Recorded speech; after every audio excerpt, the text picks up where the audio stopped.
UN के स्थायी देशों की संख्या बढ़ाने पर बाइडेन का जोर। बड़ी खबर, भारत के लिए अच्छी खबर विद द विजुअल्स। अब समय आ गया है यूएन अपने को बदले। बाइडेन ने कहा स्थायी और अस्थायी सदस्य देशों की संख्या बढ़ाई जाए। बाइडेन ने कहा विद द विजुअल्स, छोटे छोटे देशों की सुरक्षा करना यूएन का कर्तव्य है, यह बाइडेन ने कहा। सीधे मैं चलूंगा मनीष झा, इस वक्त हमारे सहयोगी हमारे साथ हैं। मनीष, यह बहुत बड़ी खबर है, इसमें भारत के लिए एक उम्मीद है, लेकिन Biden is known for the lip service. वो जो कहते हैं वो होता नहीं है, और जो वो होता है वो अक्सर छुपा जाते हैं। देखिए निशांत, चूंकि आपने भारत का जिक्र किया है तो मैं ये कहूं कि बीते 24 घंटे को देखकर तो आप कह सकते हैं कि इस बार का जो यूएनजीए है वो भारत के नाम है, क्योंकि फ्रांस के राष्ट्रपति भी ये कहते हैं कि प्रधानमंत्री मोदी ने जो युद्ध के बजाय शांति पर जोर देने की बात कही है उसको उन्होंने यूएन के मंच से दोहराया।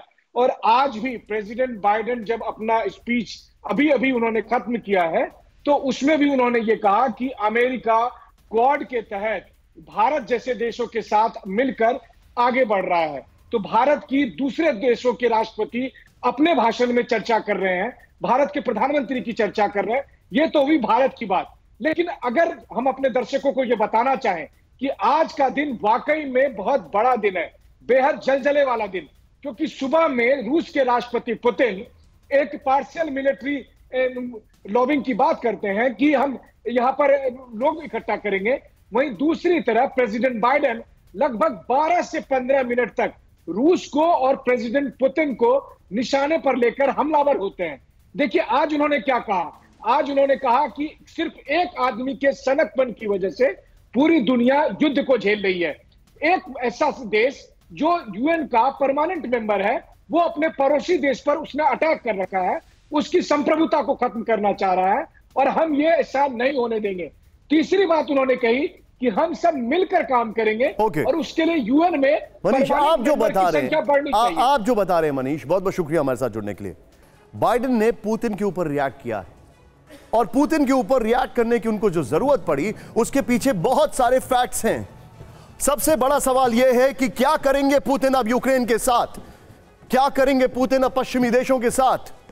यह सवाल इसलिए कि क्या यूक्रेन पर अब और भीषण अटैक करने वाला है रूस? क्या रूस के सीधे टारगेट पर होगा कीव? क्या पश्चिमी देशों पर अटैक करेगा रूस? क्यों पुतिन ने कहा कि उनके पास नेटो से ज्यादा हथियार हैं? यह सवाल आज पूरी दुनिया पूछ रही है, और यह सवाल इसलिए पूछे जा रहे हैं क्योंकि जंग के 209वें दिन रूस के प्रेसिडेंट व्लादिमीर पुतिन ने अमेरिका और नेटो को विनाशक धमकी दे दी। पुतिन का स्टेटमेंट ऐसा था जिससे पश्चिमी देशों ने न्यूक्लियर अटैक की वार्निंग से जोड़कर देखा।